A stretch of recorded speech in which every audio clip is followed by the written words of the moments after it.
I'm Alice Wilcock and I'm from the Greater London Authority, and the team that I'm actually in is called Team London, which is the Mayor's Social Action and Volunteering team.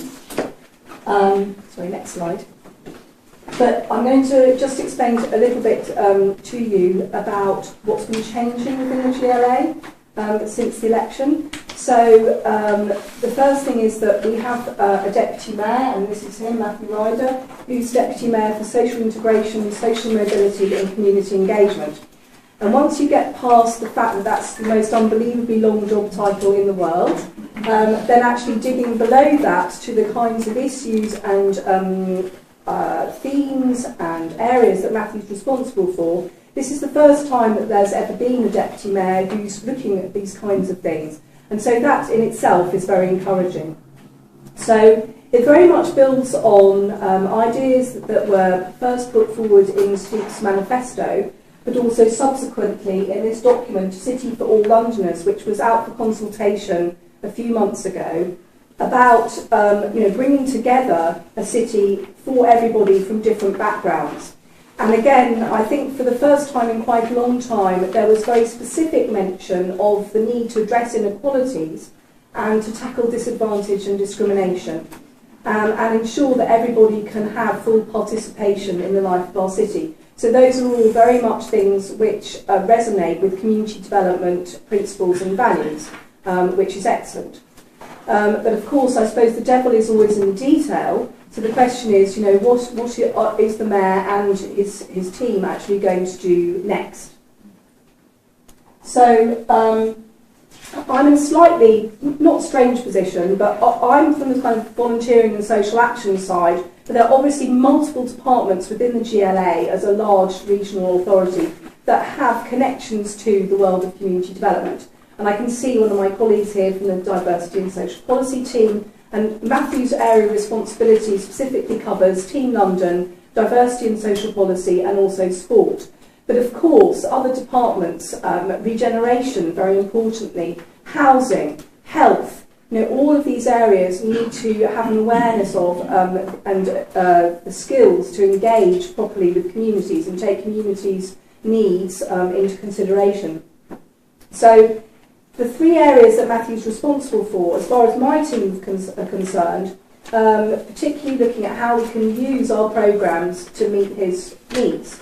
So in terms of social integration, we have a very large volunteering programme. In the past, it's very much been concentrated on volume. In terms of, yes, we can get X thousand people out to volunteer. Now we're beginning to dig a little bit deeper than that and think about, okay, who are we trying to target with these volunteering opportunities? Are there particular communities who aren't participating in volunteering as much as others? Why could this be? What are the causes for that lack of participation? And also beginning to think more about why do people volunteer in the first place. I mean, there's a lot of research around this, looking at people's different motivations, but more and more there has been a pressure latterly, particularly on young people, to make them volunteer. And I use the word make because it's kind of their schools and colleges putting pressure on them to make them volunteer in terms of building skills for employment. Now, obviously, I'm not saying that's a bad thing, because we would all hope that young people can find fulfilling employment opportunities.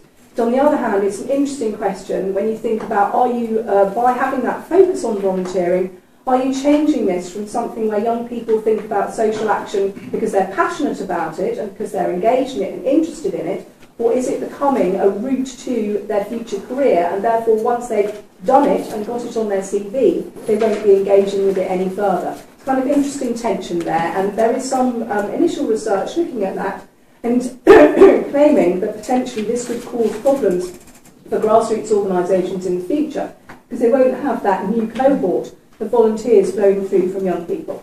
And I don't want to paint such a picture of doom and gloom, but it's certainly something to think about. There's some second half of social integration piece which can fall under any of these social integration, social mobility and community engagement titles, is really the need to make sure that London has a vibrant and healthy civil society. And that's because, as you will all know, civil society is a sector which not only gives support to Londoners in so many ways, but also is a major employer in London even. And I know that a lot of you in this room will rightly feel that perhaps the sector hasn't had the recognition, certainly from a mayoral perspective, that it has deserved to have. And so one of the things that the GLA will be looking at in its civil society strategy is how to develop more formal mechanisms to kind of give the sector that standing and that recognition which it deserves. And there's been a lot of work going on about the Way Ahead report, which you're going to hear about next from Alison, so I won't steal her thunder. But the GLA has been very much involved in some of the thematic working groups connected with that, around commissioning, around co-production, around data management, and acknowledging that the GLA has a really important part to play in helping to support the sector.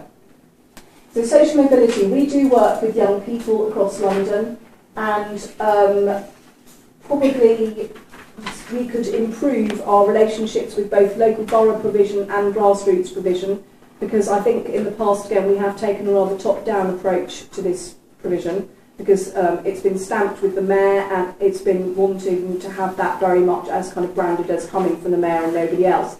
But I think, again, there is a recognition that partnership working is the way to achieve better results, and so that's something that we're thinking about going forward.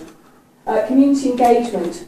You'll be pleased to know that I think there is now recognition at City Hall that community development and grassroots community engagement and that ability to influence policy making and decision making from a grassroots perspective is really important. And it's come through very clearly in the Way Ahead work, but I think it will also be something that the Diversity and Social Policy team are looking at in terms of their community engagement strategy, and also something that needs to be fed into the statutory plans that we as the GLA have to develop, which include, you know, the London plan, the health plan, the equalities plan. And so, lastly, Matt said to me, well, since I used to work in community development, because I worked for the Community Development Foundation, maybe from the perspective of where I came from before, thinking about challenges for community development in London. And this is something that I've been doing a lot of thinking about recently, really, because of my involvement in the work on the Way Ahead. So what is frustrating is, as Matt said, some of these issues feel like they've been around for such a long time in terms of, you know, I'm sorry, I'm going to count myself with you for this moment, but in terms of good commissioning practice and, you know, getting commissioners to understand the value that a community development approach can bring, in terms of actually developing the capacity and having funding available to support capacity building in the sector that's so thin on the ground at the moment, and the challenges of the complexity and the sheer numbers of demands on London communities, and therefore by extension on the people that support them and the grassroots organisations that support them. It does kind of feel like we've been saying for a very long time, you know, firstly, community development really works, please support us and fund us, because then you'll get better results. And secondly, you know, in order to do this, the profession or the occupation needs to be recognised and attractive to young people of the future as well. And, you know, it's something that, again, came up at the Birmingham conference last year, and I think Matt's right, we haven't cracked the making that message compelling enough. And I don't know how much more compelling we can kind of make it, other than kind of, you know, having sky messages, aeroplanes flying across the sky, but it does feel like we're kind of missing the trick somehow. And I don't know what the answer is, but I'll be really interested to hear some of your thoughts today. Certainly, having moved within the GLA, just the sheer range of data that's available about London and the fact that it's changing so unbelievably rapidly in terms of the demographics, in terms of the demands for housing, for transport, the increasingly wide gap, which you'll all be very aware of, between rich and poor, you know, the changing nature of outer boroughs, and the huge population increase that's happened incredibly rapidly over the last 5 to 6 years. You know, London really is a city which now more than ever has the need for community development and grassroots organisational support.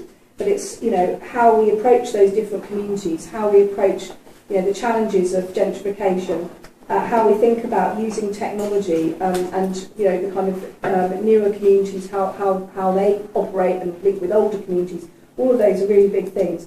And then lastly, I'm sorry to mention it, but I felt I had to. You know, Brexit will impact on London. We don't know quite how yet, but we do know that a lot of funding to the sector came from the EU, and that's not going to be there any longer. And you know, what will that do to us in these already strapped times? I don't know, but again, it needs to be flagged up. And also the potential demographic change that will take place as a result of Brexit. You know, there might be people who our friends, our neighbours, who suddenly are not going to be there any longer. You know, what's this city going to look like when all of this is really finished playing out? So sorry to end up with such big questions, but I think they're really important for London. Great. Thanks very much.